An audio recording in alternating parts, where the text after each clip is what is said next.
Oke.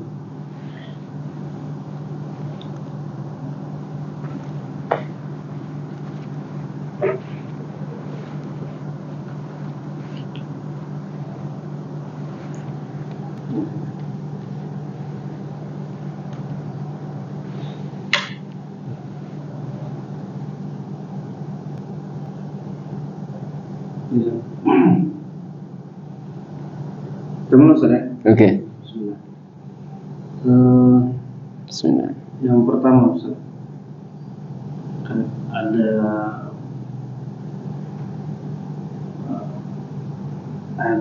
kelompok berpikir apalah kita sebut, khususnya di dalam dunia sufisme, ada disebut derajat kasyaf Ustaz.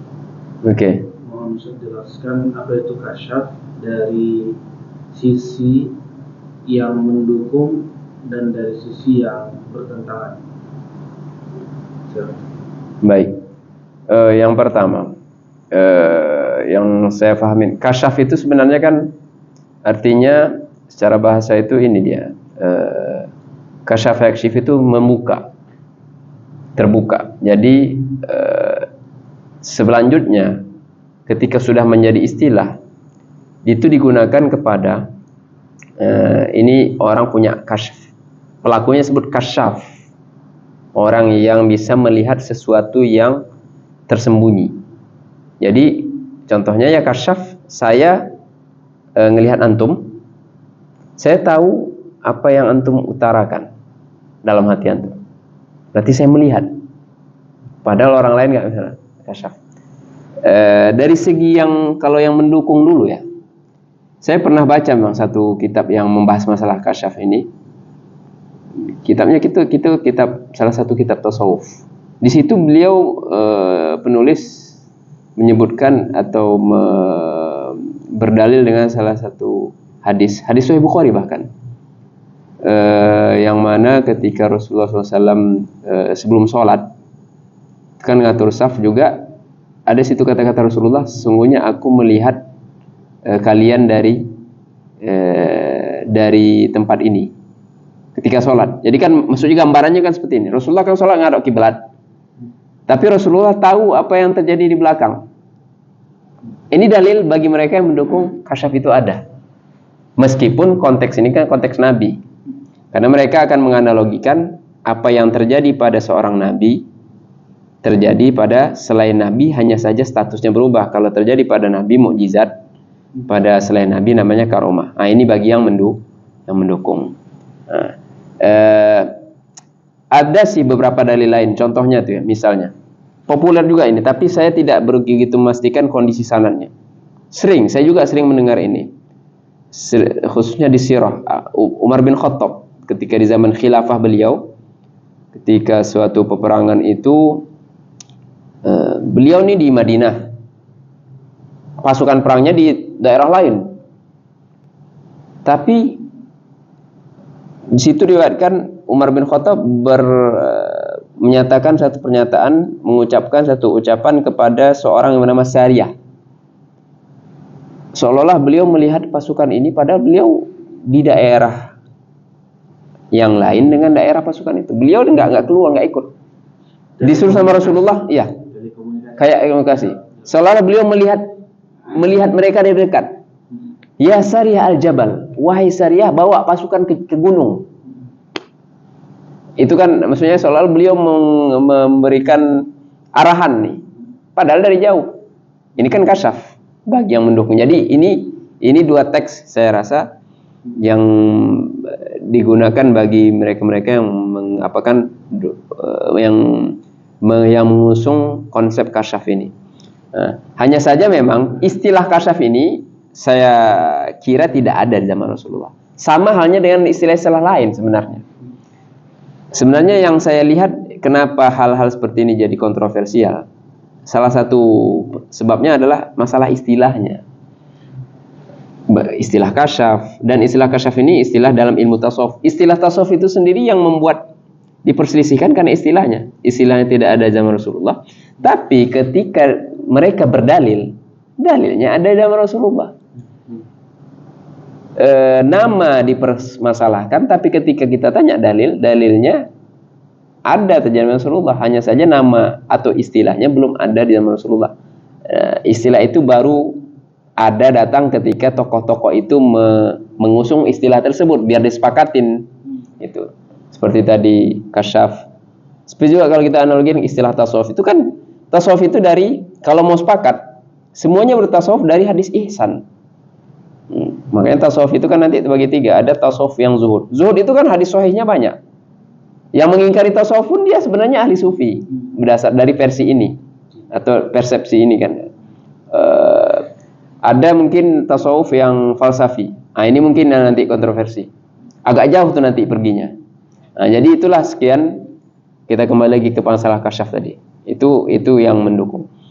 Sebenarnya yang nggak mendukung ya itu tadi yang saya bilang. Karena mungkin tidak melihat ada koneksivitas antara istilah dengan dalil. Tapi kalau bagi saya, kalau kita mau menyikapi, saya lebih suka menyikapinya ketika ini dipaparkan, saya lebih suka isi daripada istilah. Saya nggak mau berhenti di istilah saja. Ya, saya lihat isi, sama dengan tasawuf itu tadi. Ketika orang ribut dengan tasawuf, tahu-tahu semuanya, semua umat Islam yang sungguh-sungguh sebenarnya bertasawuf. Artinya gini, silahkan pilih istilah apa saja. Kalau saya mau buang istilah kasyaf pun nggak masalah. Tapi saya mengimani adanya itu. Memang Nabi Muhammad sebagai mukjizat bisa melihat apa yang dari belakang min wara'i zuhri, kata beliau, dari belakang punggung saya. Dan saya imanin itu karena hadisnya pun Sahih Bukhari itu. Termasuk juga terjadi kepada selain Nabi, Umar bin Khattab tadi. Ada sih yang dalil lain Abu Bakar, tapi saya nggak hadir di sini. Ada teks di rumah pun, kalau saya nanti mau saya kirimkan, ada berapa itu yang mendukung. Jadi kalau mau yang ya bisa saya klaim ini moderat lah ya, untuk dalil-dalil itu selagi bisa dipertanggungjawabkan bisa kita pakai. Masalah istilah ya ini aja, masalah istilah tinggal kita pilih aja mau menggunakan istilah itu atau tidak gitu. Wallahu a'lam. Itu mengenai kasyaf itu, kasyfun. Berarti ya setuju lah, benar yang saya bilang itu. Sebenarnya kalau kita benar-benar berislam itu sudah termasuk dalam apa tadi ya? Bagian dari Islam itu sendiri. Mungkin istilahnya yang baru. Kalau yang mengusung konsep tasawuf, ya mereka anggap sebenarnya kita sudah bertasawuf gitu kan. Iya. Sementara orang-orang yang tidak bersepakat dengan konsep tasawuf atau penamaan tasawuf, ya kami berislam gitu, tanpa perlu ada istilah itu kan. Kalau dari sisi yang tidak mendukung untuk dikhususkan istilah ini atau tidak mendukung lah konsep tasawuf yang selama inilah kita ketahui, gimana? Saya rasa ya ini sebatas yang saya lihat atau yang saya temui. Yang tidak mendukung tasawuf secara umum atau kasyaf, tasawuf ya. Kasyaf yang tadi. Ya karena itu tadi. Dari segi yang tidak mendukung mungkin karena dari yang mengusung istilah ini mereka punya definisi sendiri. Terus terang saya nggak tahu definisi. Kalau kita definisi itu kan bagi yang memiliki istilah ya. Tapi dari segi penggunaan saya tidak sudah menyebutkan di awal tadi apa sih definisi kasyaf itu tadi, ya kan? Sering bahkan disebutkan, oh ini orang ini kasyaf ini katanya. Tahu dia apa yang dilakukan orang ini tadi, padahal dia belum datang. Kasyaf kamu ya, gitu. Seperti dari sini kan saya sudah menangkap apa itu definisi kasyaf itu. Ya, ini mendukung. Dari yang nggak mendukung ya itu tadi karena penggunaan istilah ini saja, atau mungkin karena pelakunya oknum-oknum. Saya lebih melihat banyak penolakan itu terjadi terhadap konsep kasyaf ini dari oknum, yang nanti oknum itu mengklaim, ya kan? Mengklaim bahwasanya si fulan kasyaf gini-gini. Yang banyak didapati di lapangan, tokoh penukil-penukil riwayat itu, ya yang mereka sezaman dengan kita, dikuasai oleh fanatisme kepada beberapa tokoh. Nggak terjadi, dia ceritakan karena fanatismenya kepada tokoh ini bahwasanya si fulan kasyaf. Secara hukum logika mungkin saja, tapi benarkah itu terjadi? Kalau nggak terjadi, kenapa kamu harus berbohong? Itu ada gitu kan. Jadi nggak semudah itu. Jadi penolakan itu yang saya lihat karena mungkin oknum-oknum yang fanatik kepada beberapa yang dianggap tokoh. Artinya belum tentu tokoh bagi saya. Mereka menganggap itu tokoh. Kadang-kadang kita pun bingung kenapa orang kayak bisa jadi tokoh gitu kan. Taat enggak, tanda-tanda kesolehan pun nggak ada. Gitu. Jadi lebih kepada fanatisme, sehingga fanatisme itu membuat apapun dihalalkan, termasuk yang nggak kasyaf dibilang kasyaf, ya kan? Dia nggak ngelihat jin, dibilang ngelihat jin. Padahal ngelihat jin itu kan sah dalam syariat kita, kan bagian dari Rasulullah mengajarin jin di dalam Al-Quran. Selanjutnya tidak mustahil Allah perlihatkan itu kepada sebagian hamba-hamba. Tapi jangan ini dijadikan alat untuk fanatisme menyebutkan tokoh fulan melakukan kecuali dengan sanad. Nah, ini bertentangan dengan ilmu khobar itu di hadis. Harus ada. Jadi kita harus bedakan dua hal, bahwasanya hal-hal seperti itu mungkin secara logika ya kita iakan. Cuman hal kedua, ketika memang terjadi harus bisa dipertanggungjawabkan. Ketika tidak terjadi jangan mencoba-coba untuk mengarang suatu berita lah ya. Kasyaf itu nggak terjadi dibilang terjadi, atau karomah tertentu gitu kan. Kasyaf itu kan bagian dari karomah jadinya, karena kasyaf itu kan bagian dari karomah, kelebihan sesuatu yang luar biasa. Kita yakinin itu karena banyak kok dalam Al-Quran bukan terjadi para nabi kan. Dari para nabi aja jelas, api dilempar ke api nggak terbakar, dipotong pakai pisau nggak mati Nabi Ismail, Nabi Musa nggak tenggelam, justru bisa membelah lautan. Yang nggak nabi Khidir Nabi, Maryam, ya kan? Atau di hadis lah. Kalau banyak yang nggak nabi itu banyak di hadis-hadis sahih. Banyak hadis-hadis sahih pada beberapa orang sahabat di mana bahkan di Sahih Bukhari ada. Nah, itu kasyaf itu bagian dari karomah. Ya, jadi sekali lagi penolakan itu terjadi saya lihat karena beberapa oknum yang fanatisme yang banyak menyebarkan hoax, mengada-ngada informasi tentang atau terhadap seorang tokoh. Itu saja sih. Kalau dari segi prinsip dasar kasyaf itu ada atau tidak dalam Islam, terlepas dari istilah sebagaimana yang saya sebutkan tadi. Ya, riwayatnya ada, logika juga mendukung gitu kan. Hanya saja jangan ini membuka pintu hoax itu terbuka lebar. Oh, berarti udah bilang aja si fulan kasyaf. Kita nggak mau itu. Ini orang harus diajari kaidah jujur. Dari kejujurannya udah kena. Sebelum belajar ilmu kaidah naklul akhbar tadi, menukilkan informasi, dia udah tahu ini bohong. Ini aja berarti masalah dengan ketakwaannya adalah dia. Jadi itu sih yang saya lihat, penolakan itu oknum yang nggak jujur. Oke, Allah alam. Berkaitan dengan oknum itu kan. Justru realitas kita banyak oknum yang saya bilang tadi menjadikan hal ini sebagai alat untuk keuntungan pribadi dia. Yeah. Banyak sekali kita lihat orang-orang atau oknum yang menyatakan dirinya itu mengikuti satu paham di dalam Islam. Satu ideologis lah ya.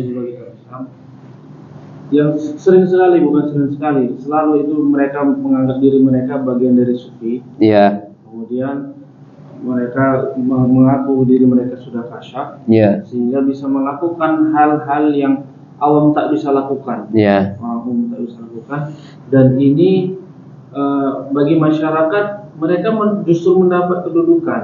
Orang-orang akan datang kepada mereka meminta berbagai hal, kesehatan, jodoh, minta doa begitu. Minta doa karena anggapan kasyaf tadi itu.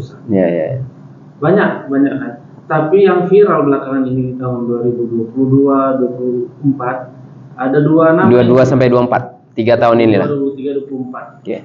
Atau 23 kita turunkan lah, yang viral itu di tahun 2022 Gus Samsudin. Oh, jadi udah dianggap masuk ditangkap gitu ya?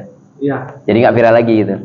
Di tahun itu dia yang viral. Oke, ya. 23 ya? 2022. 22. Di tahun 2024 nama Gufron. Iya, mau Gufron ya. Sebenarnya bukan mereka sendiri pelakunya. Iya. Banyak di semua pelosok Indonesia. Iya. Yang hanya saja yang viral karena media dua. Media dua ini. Yang di balik layar kan lebih banyak lagi.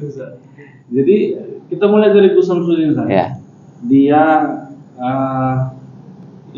mengaku pernah berguru dari pondok pesantren tertentu sampai akhirnya dia sudah boleh mengajarkan ilmunya itu.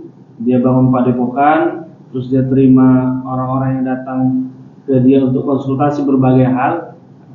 Ujung-ujungnya untuk keuntungan ekonomi, Ustaz. Ya, duniawi ya. Jadikannya kashf itu sebagai alat. Gimana pendapat Ustaz? Ya, saya setuju. Saya juga mendukung bahwasanya yang menyatakan Gus Samsudin ini apa ya? Kalau saya bilang pembohong nanti boleh lah ya. Ya, kalau kasarnya ya pembohong karena ada modusnya itu tadi duniawi. Saya juga melihat dari auranya itu nggak ada aura orang soleh dan nggak ada aura ulama. Jadi udah itu saja sudah jelas, itu salah satu yang membuat saya itu nggak percaya sama dia. Nggak keulamaan, nggak kesolehan. Kan ini kan dua sayap yang harus ada pada seorang. Kalau di ilmu hadis kan itu juga adalah dan top tadi, nggak ada dua-dua. Itu saja udah. Walaupun itu nggak cukup. Yang kedua itu tadi, fakta membenarkan media. Saya juga mengikutin. Sebenarnya saya nggak banyak ngikutin dia kan. Cuman kan udah populer kita dengar kata-kata itu. Kadang-kadang beberapa konten, beberapa komentar, kadang-kadang terbawa-bawa oleh komentator itu karena menyinggung atau menyindir Gus Samsudin. Oh, kamu kayak Gus Samsudin gini. Berarti kan udah jelek dia. Kemudian ada juga saya tertarik ada satu konten itu, siapa tuh, pesulap merah. Udah dibongkar sama dia kok. Ilmiah. Saya respect sama yang tokoh pesulap merah itu, mungkin antum ikutin. Walaupun dia nggak punya kapabilitas ngomong masalah agama ya. Cukup dari dalam bidang dia aja. Kita kan menghargai bidang orang ya. Dia kan bidang itu dia. Kalau ngomong agama saya rasa nggak usah lah kamu gitu kan. Dia udah bongkar pesulap-pesulap itu, termasuk yang Gus Samsudin lakukan. Kan dia modusnya Gus Samsudin ini dia bisa meruqyah ya. Iya. Ya, dibongkar sama dia. Dibongkar di beberapa podcast itu. Saya lihat, bahkan saya sengaja ikutin. Kadang-kadang saya suka ngikutin seperti itu, saya lihat sisi ilmiahnya. Karena ingin mengetahui pola pikir setiap orang dalam bidang tertentu. Dan dia sikoh kita ke dia itu ada kan. Dia salah seorang yang membongkar itu kan, dibongkar sama dia. Itu semua ini bohong. Apalagi memang sebagaimana yang antum sebutkan tadi itu ada motif untuk dunia. Ya, jadi orang-orang seperti itu tuh seharusnya nggak ada. Ya, seharusnya nggak ada. Apalagi jangan sampai kita jangan pengikut mereka itu juga seharusnya ya nggak. Artinya berarti sebenarnya berangkat dari ini juga kualitas sumber daya manusia kita itu juga ada kaitannya. Kenapa dia sempat seperti itu dan pengikutnya. Ini kan dua ini kan sosok dia dan pengikutnya. Artinya kalau dia tapi nggak ada pengikut kan berarti cerdas orang. Tapi kalau orang seperti itu masih banyak pengikutnya, berarti kan bermasalah kita, masyarakat kita. Pola pikir atau SDM kita, cara berpikir kita masih di bawah rata-rata. Ya, jadi seperti itu. Saya tanggapan saya ke yang Gus Samsudin ini memang sangat tidak layak untuk ya perlakuan dia itu atau konten dia, bahkan dikontenin sama dia kan, itu sangat berbahaya bagi umat. Berbahagia umat, nggak boleh dibudayakan, nggak boleh diikutin, dan dia juga seharusnya ya bertaubat lah, ya kan, seperti itu. Kalau Mama Gufron gimana? Mama Gufron saya rasa lebih parah. Dua-duanya parah. Mama Gufron lebih parah.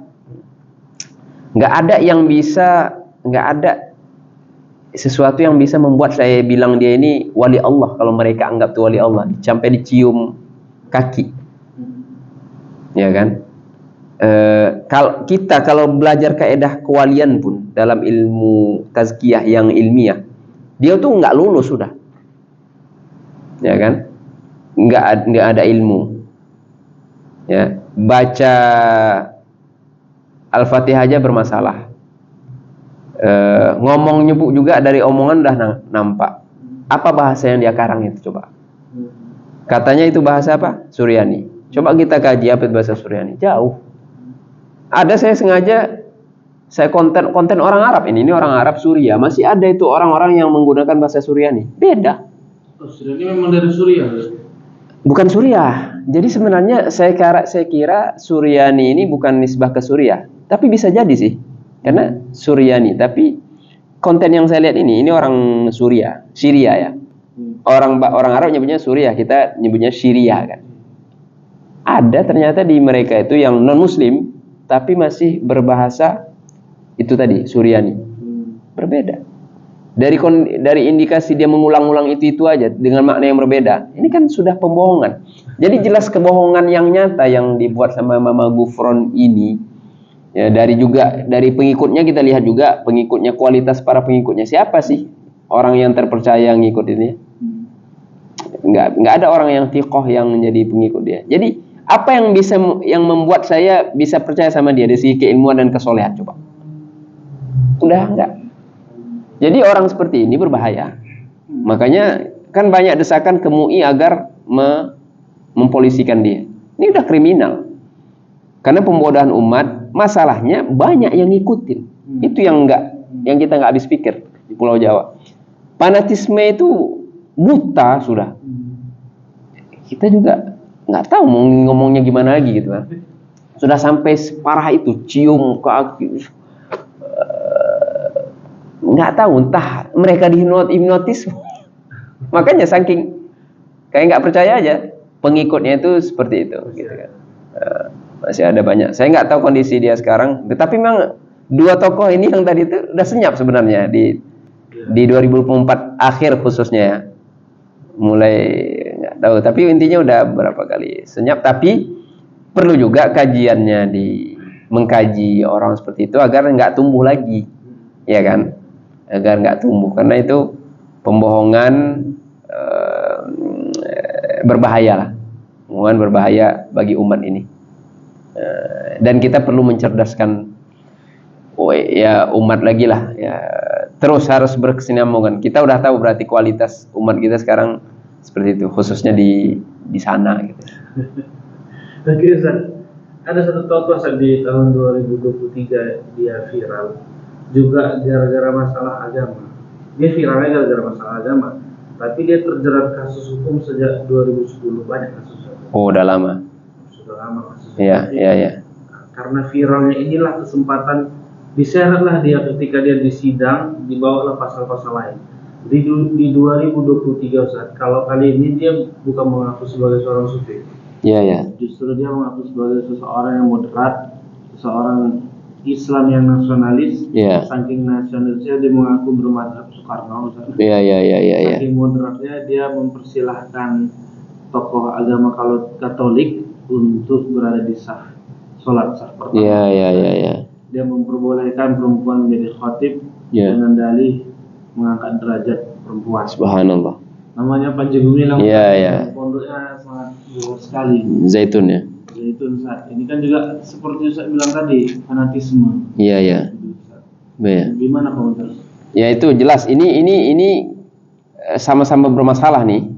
Ya, tapi mungkin kalau apa ini cenderung ke tasawuf tadi, tapi sebenarnya tasawuf sangat berlepas diri dari mereka. Tasawuf yang benar ya, apalagi yang disepakatin yang bermakna zuhud, pengamalan zuhud, sangat jauh.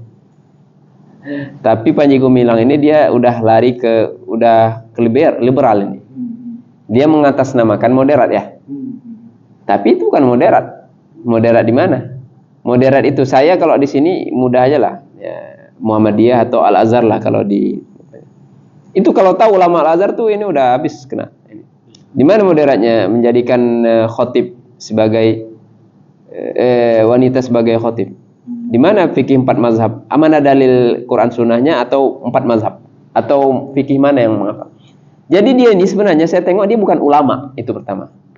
Dia mengambil fatwa-fatwanya itu bukan dari kitab. Bukan dari kitab klasik, kitab ulama lah. Kita nggak bilang kitab klasik, kitab ulama yang memang muktabar. Dari mana? Dari logika dia. Dia kira itu adalah bagian dari moderasi beragama, padahal tidak. Tadi menjadikan orang Katolik di saf pertama sholat atau Idul Fitri. Apa? Itu kan? Ini kan itu bukan toleransi. Kalau ditanya apakah kita tidak punya konsep toleransi, ada jelas. Rasulullah menerapkan toleransi kok. Tapi bukan seperti itu. Itu bukan toleransi. Ya. Itu justru seharusnya itu sudah berlebihan.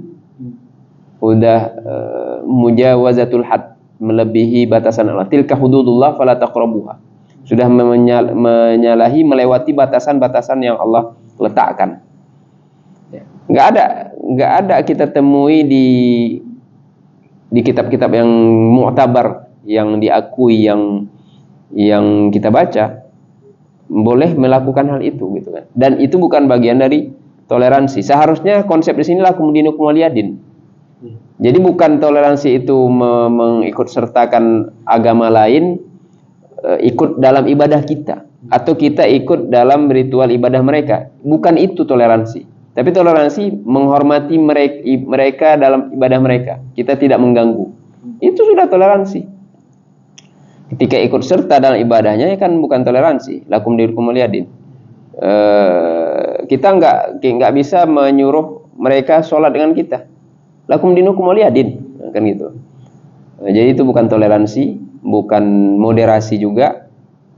Saya juga nggak pernah ketemu pengalaman kita kan belajar di Timur Tengah atau di sini praktek itu dari ulama yang memang mu'tabar. Dan dari segi keilmuan pun saya memang tidak melihat dia seorang alim. Apa background dia untuk keulamaannya, nggak ada. Bahasa Arab bermasalah, ya kan? Hanya pemikiran nggak cukup. Kalau pemikiran semua orang bebas berpikir.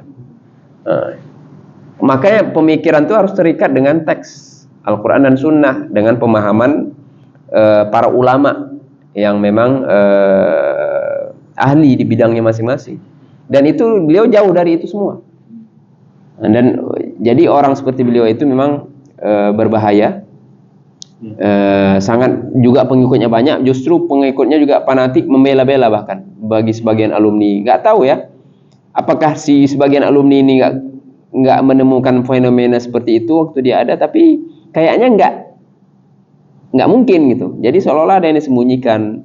Kadang-kadang fanatisme ini kan membuat hal-hal yang ada disembunyikan biar nggak, ya karena fanatisme tadi ingin mempertahankan tokoh ini agar tetap terhormat. Padahal sudah jelas ya kan.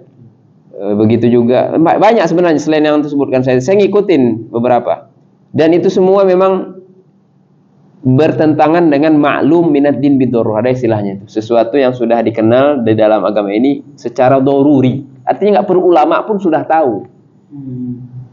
Sudah tahu ini bertentangan. Khotib wanita, jamaah depan sholat Id, Nasrani dan lain sebagainya. Atau dia bilang itu Rasulullah bersabda di Al-Quran. Kalau nggak salah seperti itu. Apa kata dia itu? Ada seperti itu. Viral juga itu. Ini kan juga jelas. Apakah dia terselip lidah? Saya rasa tidak. Seperti itu. Tadi bilang seperti ini. Rasulullah bersabda di Al-Quranil Karim. Mana? Coba. Al-Quran itu kan firman Allah, bukan sabda Rasulullah.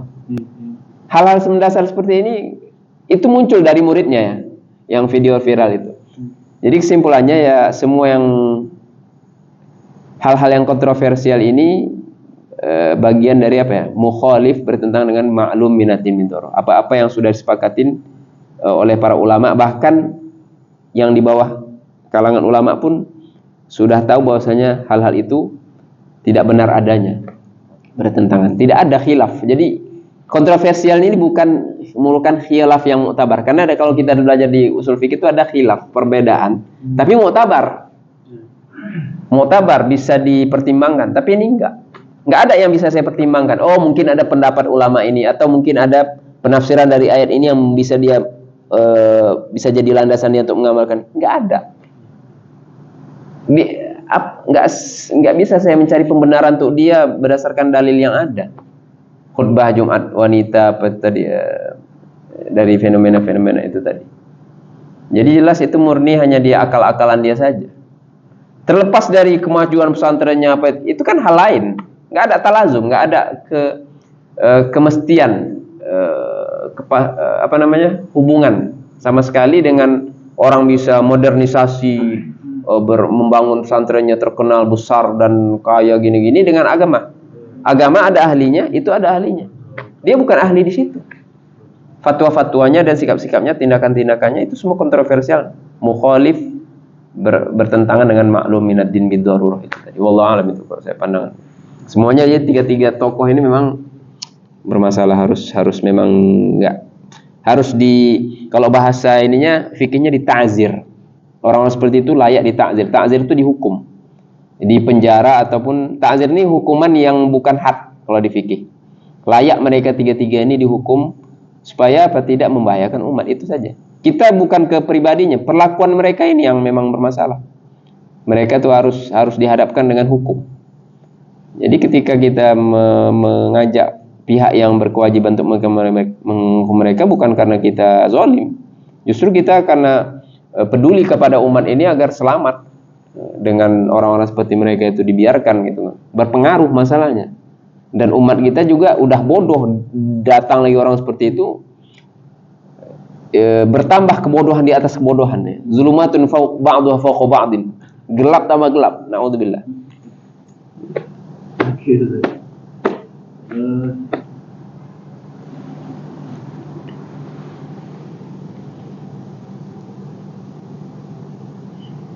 Kemudian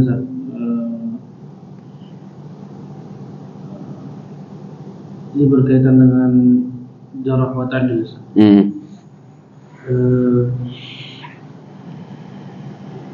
Kalau saya baca di berbagai buku yang pernah kita cetak, banyak buku-buku itu memberikan pandangan dari berbagai kelompok pemikiran Islam terhadap ilmu hadis. Terhadap ilmu hadis. Ya. Jadi salah satunya mereka ambil pandangan sufisme tadi itu. Oke. Khususnya di status kasyaf tadi itu yang bisa menggugurkan seluruh kaidah jarh wa ta'dil. Karena di kasyaf ini hanya dua metode penukilan hadisnya. Liqa'un Nabi yaqzatan boleh bagi mereka. Kan bertemu dengan Allah pun boleh. Dan apa satu lagi saya lupa, ada dua lah. Intinya ada dua. Tidak ada sanad bagi mereka. Enggak berlaku tuh ilmu sanad itu. Cukup bertemu Allah, bertemu Rasulullah. Terus gimana pandangan Ustaz? Baik. Secara ilmu hadis yang punya otoritas dalam hal ini itu adalah ahli hadis dan ahli usul fikih. Kenapa saya bilang juga ahli usul fikih? Karena ahli usul fikih juga bertanggung jawab untuk membahas ilmu sanad, karena sanad itu kan ke hadis itu juga pembahasan usul fikih Quran dan hadis. Jadi harus rujuk ke mereka. Kalau kita rujuk di ahli hadis dan usul fikih, memang mereka tidak menerima pentashihan hadis, ya kan, mensahihkan hadis atau mendhaifkannya dengan selain cara yang sudah diatur di kitab-kitab mustalah hadis atau usul fikih. Enggak ada. Tidak diakui baik dengan melalui mimpi ataupun bertemu Nabi secara nyata, meskipun itu dalilnya, walaupun bertemu dengan Allah itu kontroversinya makin kuat. Ada, kalau saya bilang ada sebagian ulama salaf yang mengapakan itu, ya kan. Tapi banyak kontroversinya kuat. Ya. Anggaplah itu benar adanya, mereka yang bertemu dengan Allah benar. Tapi kalau saya pribadi saya nggak menerima pendapat itu, ya. Menyatakan bisa bertemu dengan Allah di dunia. Kalau bertemu dengan Nabi saya masih bisa, karena hadisnya itu masih muhtamil, ya kan. Man ra'ani yaqdatan ra'ani fil manam. Ya.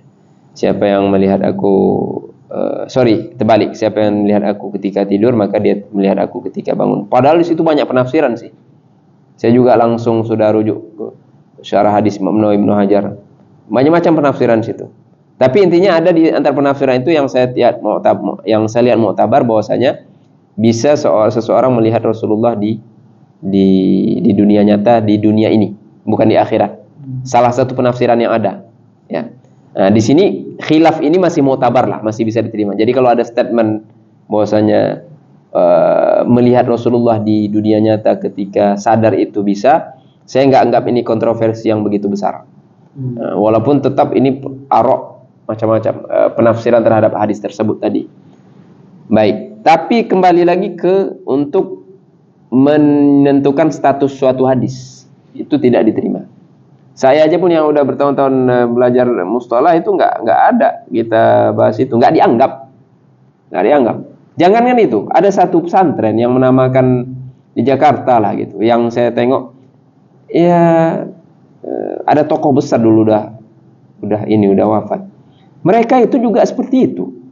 Saya nggak terima ada satu status, walaupun ini melalui status, tapi status salah seorang terpelajar waktu itu. Dia bilang ya sekarang enak. Sebenarnya menentukan status suatu hadis itu nggak perlu capek-capek. Dia studi sanad satu persatu gini-gini. Cukup dengan dilihat aja pandang gimana kira-kira. Ada lah seperti itu semacam pandangan sekilas terus. Subhanallah. Ya nih, para ahli hadis yang kita kenal baik yang kontemporer yang apa? Ngapain mereka capek-capek gitu kan? Mereka bodoh. Itu aja. Emangnya mereka bodoh gitu. Dan emangnya di antara mereka kalau kita balikan ke konteks masalah mimpi tadi atau melihat Rasulullah atau Allah, mereka siapa di antara mereka itu bukan orang-orang fasik, orang-orang soleh. Banyak kalau kita baca biografi mereka itu ahli zikir, dekat sama Allah. Kalau udah cerita ilmu, udah berbeda pendapat, debat, main. Tapi kalau kita cerita ketika kepribadiannya pun main juga, zikir juga, zuhud juga. Imam Nawawi nggak pernah beliau menukilkan pentasan dia dengan cara itu. Imam Nawawi itu kalau apa kata Syekh Abdul Fattah Abu Ghuddah itu, guru Dr. Nuruddin Iter. Para ulama lain juga, walinya para ahli fikih. Ya, orang paling soleh yang pernah kita tahu gitu. Banyak juga orang-orang soleh, tapi nggak ada mentafsir hadis. Tetap Imam Nawawi kalau kita bercerita hadis ya udah ilmiah gitu. Ilmiah itu nggak ilmiah. Jadi nggak dianggap. Bahkan ada Syekh Zaid Al-Kausari, guru dari gurunya Dr. Nuruddin Inter. Dr. Nuruddin Inter punya guru Syekh Abdul Fattah Ghuddah, Syekh Abdul Fattah punya guru Syekh Zaid Al-Kausari. Beliau ini orang Turki, tapi lama di Mesir. Salah satu wakil pemimpin Islam dalam bidang agama di zaman Khilafah Utsmaniyah. Masih ketemu dengan Khilafah Utsmaniyah sebelum hancur. Beliau mengkritik di beberapa kitab beliau kepada beberapa orang yang mengaku bertemu dengan itu tadi dengan cara gaib gitu. Al-Mu'ammarin, bertemu dengan mereka dari beberapa jin seperti itulah. Ya. Dikritik. Bahkan secara langsung beliau mengkritik pentafsiran hadis itu dengan cara mistis-mistis seperti itu. Meskipun mungkin secara akidah mungkin terjadi. Kalau kita kembalikan kepada hukum akli, bukan mustahil. Tapi untuk digunakan dalam menentukan status suatu hadis, saya nggak ketemu yang memakai itu. Ya, itu sudah fix ya. Kalaupun ada berarti dia bermasalah tokoh itu. Itu akan meruntuhkan pribadinya. Tapi itu pun saya nggak ketemu gitu kan. Kalaupun ketemu itu bersumber dari mereka-mereka yang nggak tahu undang-undang ilmu hadis, ilmu riwayat atau ilmu informasi gitu, menukilkan informasi gitu. Allah. Lagi-lagi mungkin itu oknum juga, Ustaz. Ya, perbuatan lagi-lagi dari oknum juga ya. Memang ada oknum-oknum yang melakukan itu. Ya, kasfi. Ada juga istilahnya bukan dengan kasfi dia dengan tajribi. Saya ketika dia dapat satu matan hadis dan dia sudah mujarab nih gitu. Karena mujarab, udah berarti hadisnya sahih. Kamu lihat sanadnya, enggak lihat. Udah karena saya pahami nih matanya, mujarab memang di kehidupan reality. Berarti hadisnya sahih. Enggak perlu lihat sanad. Ini sekali lagi, walaupun itu benar adanya, benar-benar percobaan dia, reality dengan matan berkesesuaian sejalan. Lagi-lagi dalam ilmu hadis yang ilmiah, yang memang muktabar, dari masa ke masa nggak dipakai. Kalau dipakai kami udah diajarin juga, nggak ada tahun-tahun. Para ulama-ulama itu nggak ada ngajarin itu, jadi nggak dipakai. Meskipun hal seperti itu terjadi pada pelakunya, terlepas dia jujur atau bohong mereka itu, ya kan? Kita nggak tahu. Jujur pun lah, anggap kita kemungkinan paling ini, jujur pula. Itu nggak membuat lantas itu dipakai untuk menginikan sahihkan hadis. Termasuk itu tadi, kedokteran. Ya karena itu, yang kedokteran yang udah ilmiah pun nggak bisa kita jadikan pensahih hadis. Seperti hadis berpuasa sehat. Kan siapa yang berani menolak, mengkritik para dokter dengan berpuasa sehat? Betul kan? Mujarab juga. Tapi apakah ulama hadis mengakui hadis ini tadi? Enggak. Jadi ini dua hal yang berbeda. Kami punya aturan tersendiri kata ulama hadis, ya kan? Kami nggak pakai, nggak gunakan itu.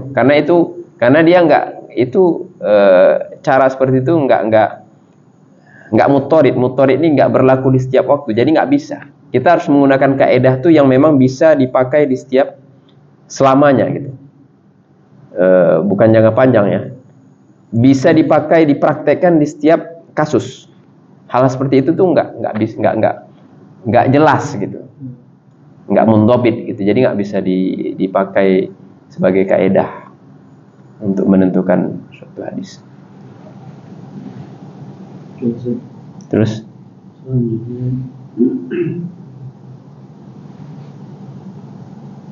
seperti yang kita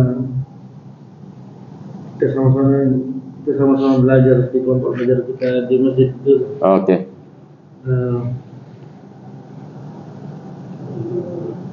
Memang ilmu hadis ini kan ilmu khabar ya. Iya, naqlul akhbar. Secara kalau dari ilmu komunikasi pun sebenarnya seperti itu. Sehingga saya di tesis saya ini sebagai peneliti, saya melihat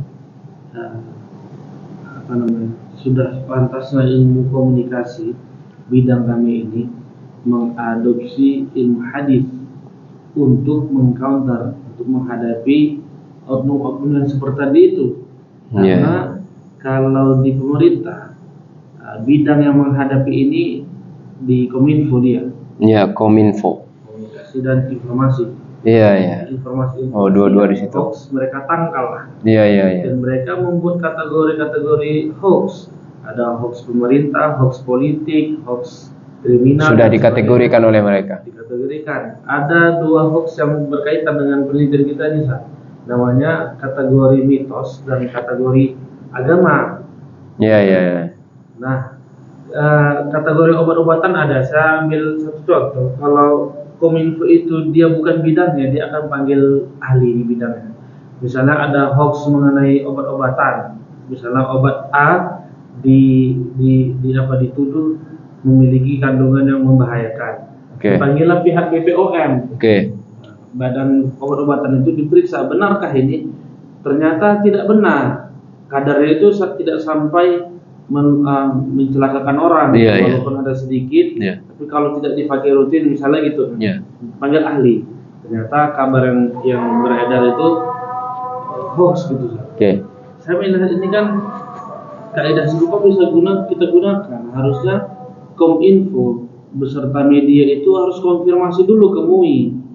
Iya. Soalnya MUI itu udah menyiapkan 10 kriteria aliran sesat. Satu aja terpenuhi udah sesat. 10 kriteria satu aja sudah sesat. Tapi yang terjadi udah pun ada MUI pun udah tampil untuk menghadang 3 oknum ini. Sampai sekarang Kominfo tidak menyatakan 3 oknum ini sebagai pembuat hoax. Ajib. Kan gitu kan, belum ada. Tapi kalau BPOM kan berarti metodenya sama nih, BPOM dipanggil, diklarifikasi. Ini MUI sudah berulang kali. Untuk BPOM tadi udah selesai ya? Selesai. Jadi sedangkan yang 3 ini? Yang 3 ini sampai MUI sudah melakukan. MUI udah yang masalahnya di Menkom Info. Tidak menganggap itu hoax. Ya. Kalau MUI sampai sekarang berjalan, aliran seperti itu didampingi. Tapi Kominfo tidak menyatakan mereka ini pembuat hoax. Oke. Ya, mau dijawab dulu atau kita dengar azan dulu, San? Boleh dengar azan dulu. Ini kesannya rekaman. Oke. Pertanyaan kita ulang, San. Oke. Kita langsung. Ulang lah apa tadi? Kominfo. Oh iya. Kemudian komunikasi dan informasi. Iya. Sampai sekarang belum mengkategorikan Gus Samsudin, Panji Gumilang, dan Muhammad Gufron itu beritanya itu sebagai hoax, dan mereka itu belum dinyatakan sebagai pembuat hoax. Padahal kan kalau mereka dinyatakan pembuat hoax, kayak Ustaz tadi bilang, sudah bisa mereka dihukum. Iya. Tapi sampai sekarang mereka dihukum bukan kasus pembuat hoaxnya. Kasus lain, penistaan agama. Gufron kan karena dibina MUI, jadi berkat MUI lah dia tidak dinyatakan menistakan agama, nggak jadi kasus kata. Jadi menurut Ustaz lah, bagaimana seharusnya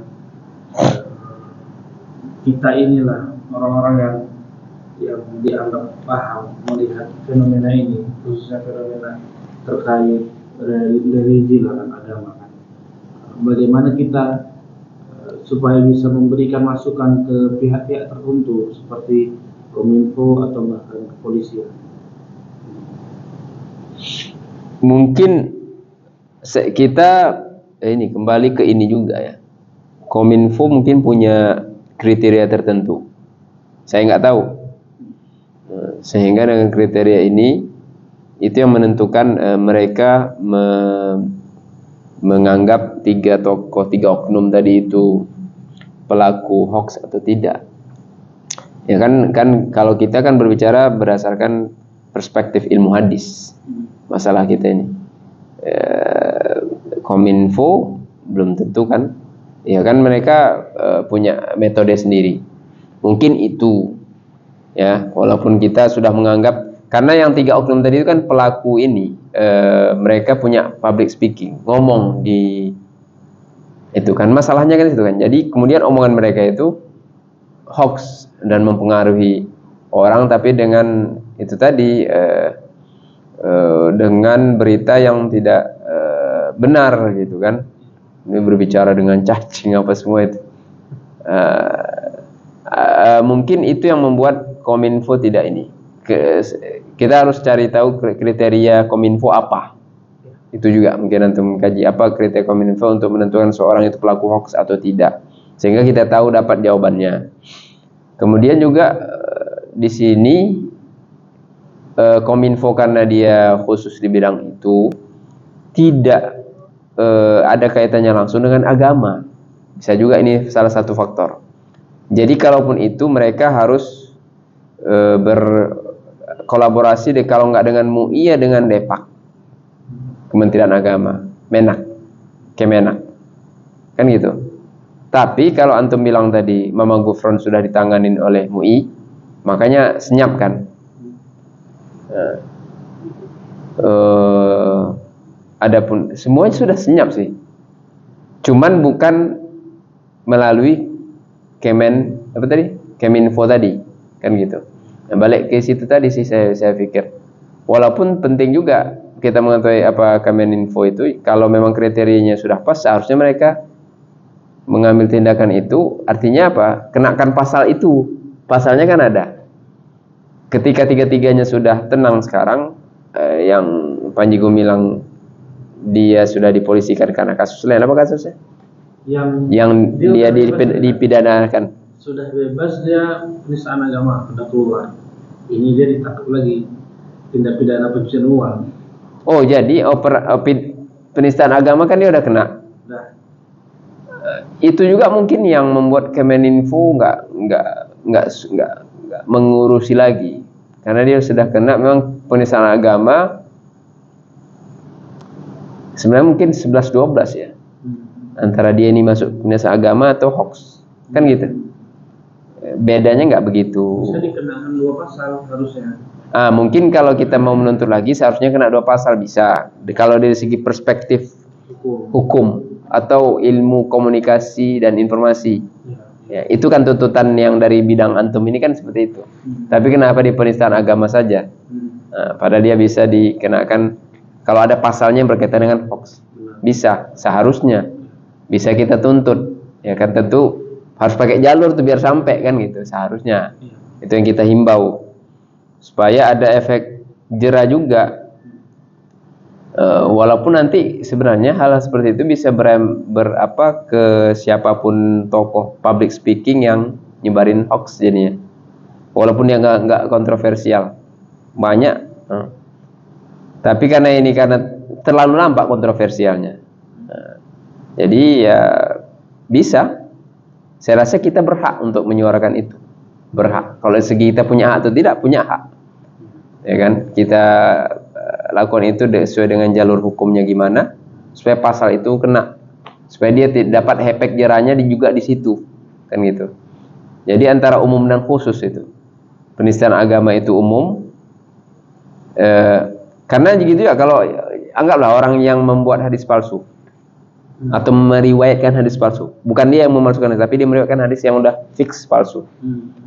Itu kan masuk di hoax satu, hoax syariat, versi syariat. Masuk juga, tapi kalau ini dekatnya ke hoax sih. Penistaan agama bisa juga. Pemalsu hadis itu banyak juga yang memang sengaja mereka menistakan agama. Karena banyak motif. Para pemalsu hadis banyak motif. Salah satunya menistakan agama. Salah satunya lagi nggak menistakan agama, niatnya bagus agar motivasi umat. Dia nggak punya hadis yang memang sahih untuk motivasi dan nggak punya cara lain kecuali dengan memasukkan hadis. Gitu. Jadi itu tadi kalau kita mau nuntut ya layak sih kita punya hak, saya pikir. Walaupun sudah kena dia di pasal penistaan agama, agar ada efek jerahnya di situ. Tidak semudah itu kalau mau ngomong dia mikir. Ya kan? Gitu juga yang lainnya. Wallahu a'lam. Ilmu komunikasi itu kan ilmu khabar tadi kan? Iya. Berarti kalau diterjemahkan, kalau khabar informasi. Makanya saya udah tepat tuh kalau sampai di konteks kita berubah jadi 2 Kemeninfo. Kemkoninfo, Kementerian Komunikasi dan Informasi. Khobar ini informasi. Komunikasi ini jadi kalau kita mau terjemahkan khobar, directnya itu terjemahan langsungnya itu ke informasi, bukan komunikasi. Kalau komunikasi itu tawasul namanya. Bagaimana menghubungkan saya dengan antum? Itu komunikasi kan? Telepon itu perspektif Arabnya gitu atau syar'inya lah. Ya tapi nggak masalah. Ya. Makanya kembali ke tadi la musyahata fil istilah. Kita nggak usah berlama-lama memperdebatkan istilahnya, tapi arti dari istilah itu apa? Oh, udah kalau artinya kayak gitu ya udah lewat, skip aja gitu istilahnya gitu. Terus sekarang komdigi namanya. Komunikasi dan digital. Dan informasi itulah. Iya. Mungkin karena ini ya, karena medianya satu sekarang. Ini media informasi, juga media komunikasi. Itu sih mungkin yang membuat kenapa 2 hal ini juga nggak jauh beda atau informasi komunikasi atau sebaliknya gitu. Karena medianya relatif ini. Beda kalau media informasi aja kayak TV. Itu kan nggak bisa kita bilang media komunikasi. Kalau dalam ilmu kami termasuk komunikasi. Subhanallah ya. Iya, karena itu pesan sudah dirancang. Ada produsernya, ada apanya, dia merancang misalnya sinetron mengenai Korea-Koreaan kan. Supaya mempengaruhi atau gini yang sinetron kayak Sidul. Sidul ya. Situasi kekeluargaan gitu. Yeah. Menggambarkan keluarga yang ideal. Iya. Kalau ketemu konflik bisa mereka redam. Gitu. Nah ini kan yang mengeluarkan pesan itu kan tim produksinya, gitu. Sehingga tayangan itu adalah cara mereka mempengaruhi penonton. Oh, jadi ini berpulang kepada apa komunikasi menurut pakar komunikasi? Apa definisinya? Nah, mungkin saya menganggap itu karena saya punya perspektif komunikasi itu definisi lain gitu. Punya definisi lain, makanya oke, ternyata pakar di bidang komunikasi punya definisi tertentu. Justru terus disitulah bidang kami. Ya, komunikasi TV, ya. Koran. Bukan justru ini. Bukan justru HP. Termasuk. Ya. Jadi komunikasi. Jadi radio itu tetap dianggap media komunikasi, bukan media informasi bahkan. Karena begini, tahapan komunikasi. Atau dua-dua, atau komunikasi aja. Komunikasi. Kalau kami bilang komunikasi. Komunikasi ada diri sendiri. Kita melihat sekitar kita, ngomong sama diri sendiri ya. Dari sisi itu maka menjadi komunikasi. Ada komunikasi antara satu orang dengan orang lain. Komunikasi antara satu orang dengan kelompok. Ada komunikasi pakai teknologi. Itu biasa. Nah, yang TV, radio itu termasuk. Ada kategorinya. Jadi masalahnya di sini itu termasuk komunikasi. Kan koran-koran yang sekarang sudah masuk ke media udah pakai situs. Kan dulu kan koran. Iya. Atau TV-TV yang sekarang udah masuk ke internet. Iya. Tetap modelnya sama, mereka meliput, hasil liputannya itu ditaruh di internet kan gitu sekarang. Iya. Gitu. Nah, masalahnya itu tadi kan kalau kita tarik pada kebijakan, berarti kan Kominfo yang punya kebijakan. Iya. Kenapa selama ini tidak dianggap itu hoax? Kalau dia pemberitaan hoax, dia Kominfo itu pasti melakukan rilis supaya media-media jurnalis itu meneruskan ini hoax dan dia dikunci, dikasih tanda pagar hoax gitu. Jadi maksudnya ini kalau di medsos lah nih. Ya, ada hoax gitu. Jadi pangkalnya itu hoax. Jokowi begini gitu. Hoax gitu. Tapi kalau urusan agama nggak pernah gitu, Iya. Makanya saya tanya tadi gimana harusnya kita sebagai. Kalau saya dalam hal ini itu tadi, karena saya mungkin memaklumin mereka nggak ada otoritas dalam hal keagamaan. Tapi mereka harus dalam hal ini berarti harus kolaborasi dengan salah satu kalau nggak Kemenak atau MUI. Kayak contoh BPOM tadi. Iya. Tapi nggak. Nggak terlaksana. Iya. Itu pun nggak terlaksana ya. Padahal kan yang kayak pembahasan kita di awal tadi kan, memang nyata bahwasanya oknum seperti inilah yang merusak ketertiban masyarakat. Iya. Tapi pertanyaan terakhir nih. Sudah selayaknya sebenarnya kan ilmu komunikasi ini mengadopsi kaidah-kaidah jarah wa ta'dil atau ilmu hadis lainnya, diadopsi, dibuatlah kaidah baru yang sesuai ke dalam ilmu komunikasi. Mungkin dicari kesamaannya apa sih di dalam ilmu komunikasi, disebut apa gitu kan. Ketika melihat seseorang yang senang berbohong di ilmu komunikasi bilang apa? Dia mengadopsi lah adopsi kaidah dari ilmu hadis ke dalam ilmu komunikasi untuk menangkal informasi-informasi daripada oknum-oknum serupa, sehingga hasil dari kaidah ini bisa menjadi kontribusi untuk pihak-pihak tertentu, Info, MUI, Kemenak, bahkan kepolisian, dan gitu kan. Sudah semestinya. Menurut Ustaz gimana? Apakah memang sudah selayaknya ilmu komunikasi mengadopsi ilmu hadis dari kaidah ilmu hadis, dan menurut Ustaz gimana langkah-langkahnya? Iya, umum aja ya. Pertama, layak memang. Ini yang ulama syariat, ulama hadis persembahkan untuk umat Islam secara khusus dan umat manusia secara umum. Kaidah-kaidah ini, karena produksi kita umat ulama Islam. Meskipun ketika harus mengadopsi bukan artinya semua, ya kan? Sebagian, apalagi yang memang kaidah-kaidah dasar. Buktinya masih banyak kok di lapangan yang kita dapati di media sosial atau apa, yang mana menukilkan informasi umum itu dari sumber yang bukan sumber aslinya. Itu saja kan, kalau dalam ilmu hadis itu kan harus dari yang thiqah, yang dipercaya.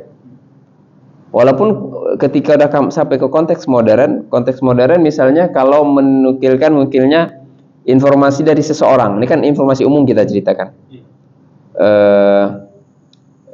dari tokoh, public figure, banyak account, kan gitu, disebarkan, padahal ini bukan account asli, account palsu. Apa nggak tahu nih masyarakat awam? Masih banyak di masyarakat awam yang sembarang menyebarkan berita dari si fulan, tokoh tertentu, dari account mana saja pun yang memang ada nama dia di situ, ada fotonya. Padahal kan kalau memang kita cerdas, sudah mengadopsi ilmu hadis, ambillah dengan yang sebenarnya sudah diterapkan oleh yaitu account asli. Artinya sosialisasinya kurang. Sosialisasi ke masyarakat itu kurang. Begitu juga video, ya kan? Video terjadi banjir di Mekah pada itu sekian tahun yang lalu, seolah-olah itu tahun ini, dan itu terjadi pada orang-orang yang memang ini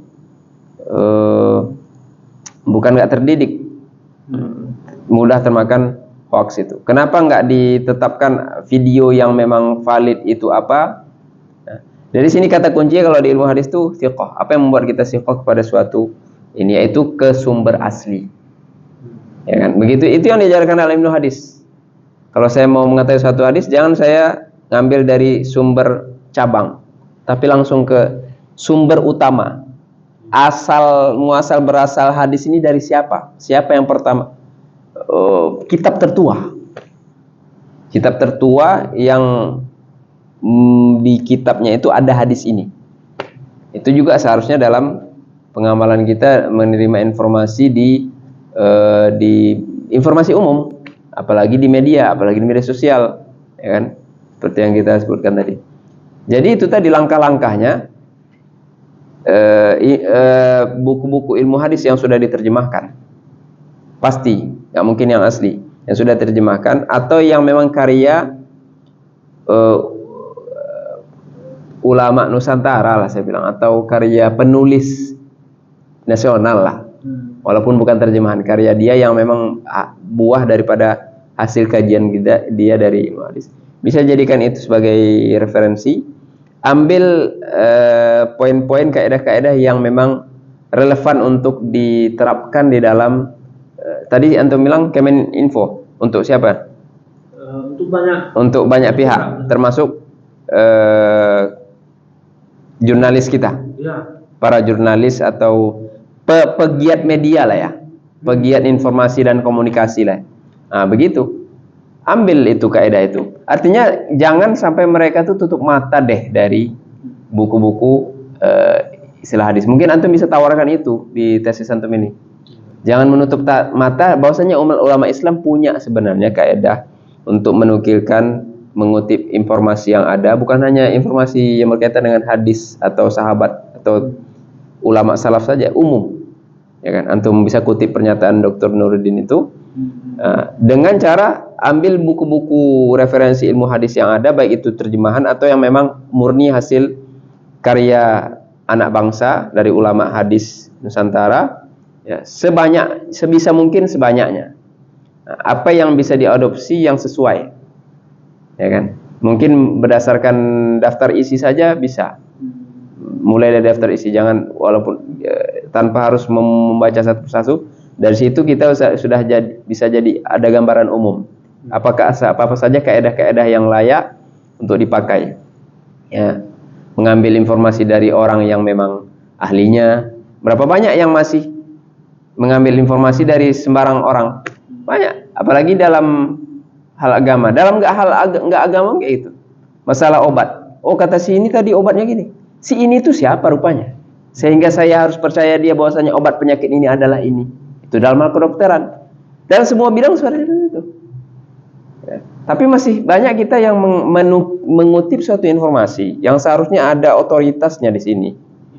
Tapi dinukilkan, dikutip dari orang yang bukan punya kapabilitas di situ. Nah, berarti kan ini nggak mengutip daripada ilmu hadis sudah mengajarkan itu. sejak lama, ambil dari yang mautsuq bihi. Mautsuq bihi itu yang siqah, yang dipercaya. Siapa yang dipercaya? Yang memang sudah ada pengalaman dalam hal itu. Kalau konteks hadis yang punya banyak riwayat, ya, sehingga dia punya informasi, pengalaman cukup, pengetahuan yang cukup untuk itu, plus dengan kualitas kepribadiannya, yaitu akhlaknya. Mungkin kalau untuk dari segi ini kita bilang attitude lah ya, tepatnya attitude. Karena kalau dalam hal ini, kalau agama tentunya akan lebih kuat. Kalau ilmu hadis untuk adalah tidak fasik itu khusus akan spesifik untuk hadis saja. Kalau kita syaratkan ini untuk zaman sekarang, nggak kurang relevan. Siapa di antara kita yang nggak fasik? Nah, kan gitu. Repot kita nanti kalau memang harus menerima dari, cuman dari yang dari segi attitude lah. Sebenarnya moral. Profesionalisme kalau makna yang luas itu profesionalisme dan moral, attitude. Dokter gitu kan. Dia bidang dia dokter. Tapi dia kepribadiannya kurang bersih, berarti kan tak profesional. Ya, itu juga masih belum cukup. Ilmu hadis menuntut itu. Dia profesional tapi terbukti punya pelaku perbuatan kriminal, pelecehan seksual pada ini, kan itu. Atau obat tertentu kayak COVID kemarin. Ulama para dokter berbeda pendapat. Gimana sikap kita kalau penerapan ilmu hadisnya? Kita harus ada istilah kalau dalam ilmu hadis namanya jam'ut turuq. Kalau mau mengetahui satu informasi valid atau tidak, himpun semua jalurnya. Itu disebut dengan takhrij. Jangan saya dapat satu hadis terus saya bilang ini maudhu atau palsu atau hoax. Enggak, kumpul semua. Sudah ada di hadapan saya semua, baru saya kaji satu persatu. Begitu juga dalam hal pakar ketika berbeda pendapat. Dokter, siapa di antara dokter itu yang paling bersih? Itu jadi pertimbangan untuk menterjih, untuk dijadikan pendapat yang ini. Dari segi profesional nggak cukup. Mereka yang profesional dari segi attitude berbeda-beda. Nah, siapa yang attitude-nya paling baik dari situ? Nah, dikumpulkan sebanyaknya, lebih banyak lebih bagus, kan gitu kaidahnya. Lebih banyak lebih bagus. Nah, ini hal seperti itu ada di ilmu hadis. Jadi dari rujukan-rujukan tadi itu kita akan nampak apa yang sudah ada di ilmu hadis, dan ilmu hadis ini kan ilmu lama. Kenapa kok nggak diadopsi? Apa salahnya? Sama halnya dengan ilmu-ilmu lainnya gitu kan. Ilmu psikologi Islam, dalam Islam ada kok. Kan ilmu-ilmu tazkiyah, hadis-hadis tazkiyah gitu. Nah, termasuk kalau di sini kan konteks kita hadis. Saya rasa itu tahapannya. Ya, dengan referensi itu dan apa langkah antum mungkin bisa ambil beberapa contoh aja kalau untuk di tesis ini. Ya kan, menghimpun seluruh jalur, kemudian tawatur itu, hadis mutawatir bisa mungkin antum singgung, ya kan. Artinya misalnya ada kemarin, ini politik, ada seorang tokoh menyatakan satu statement, saya lupa. Oh ini, iya ini saya fix ini apa? Kenapa? Karena ramai, populer udah kata dia. Nah, dalam ilmu hadis itu nggak cukup hanya sekedar populer. Ada namanya hadis masyhur, hadis populer. Hadis masyhur ini kan maknanya ada dua. Masyhur karena dari segi jumlah riwayatnya, setiap tobakohnya. Ada masyhur dengan versi atau makna kedua, yaitu masyhur itu populer di kalangan orang ramai. Masyhur populer di kalangan orang ramai dalam ilmu hadis tidak semestinya valid, tidak semestinya akurat. Bisa aja bohong, hoax.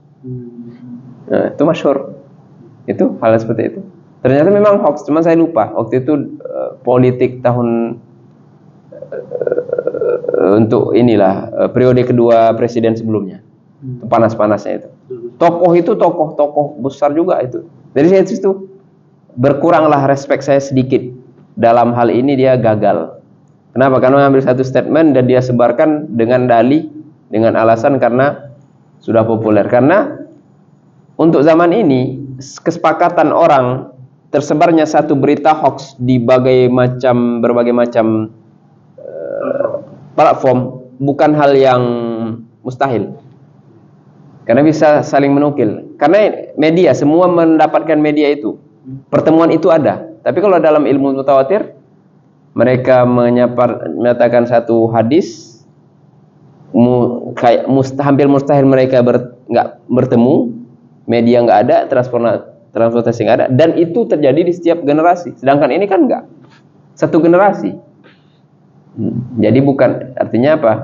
Nggak bisa dijadikan populer. Nah, itu harus, mindset seperti itu harus hilang dari orang-orang seperti itu. Nah, ini harus diadopsi. Tetap tolak ukurnya bukan ramainya. Kalau dalam konteks seperti itu, tetap harus dikaji. Cari sumber aslinya. Hoax itu atau pernyataan-pernyataan yang memang berpengaruh lah ya. Khususnya negatif, kan biasa kita hal negatif yang kita ada itu. Itu saya rasa tahapannya, dari referensi dicari yang kira-kira beberapa ini example saja yang bisa diterapkan, menunjukkan bahwasanya ini udah dibahas oleh umat Islam, itu aja maksudnya. Kalaupun memang ada yang sudah diterapkan oleh umum, oleh Kemkoninfo atau apa, kita perlihatkan kita sebenarnya sudah lama mengapakan ini gitu. Nanti mungkin kan ada buku terjemahan yang diumumkan antum baca itu, foto aja apanya, daftar isi beberapa, mungkin antum pilih judul, cari kesesuaian dengan yang udah ada atau yang belum ada di Kemkoninfo yang antum lihat seharusnya ada, dipakai nih kaedah gitu. Antara dua saya pikir, baik yang sudah ada antum perlihatkan juga bahwasanya ini juga ulama Islam sudah menerapkan itu atau menetapkan ininya lah ya, kaedahnya. Teorinya sudah ada, sudah lama. Yang kedua, nggak ada diterapkan di dunia umum, tapi antum pandang seharusnya diterapkan. Saya rasa dalam dua hal ini antum ininya, menyusunnya, terus dipaparkan walaupun beberapa, walaupun nggak semua, kan cukup sebagai example saja. Saya rasa gitu kalau masalahnya. Itu terakhir dan kecukupan saya. Oke lah.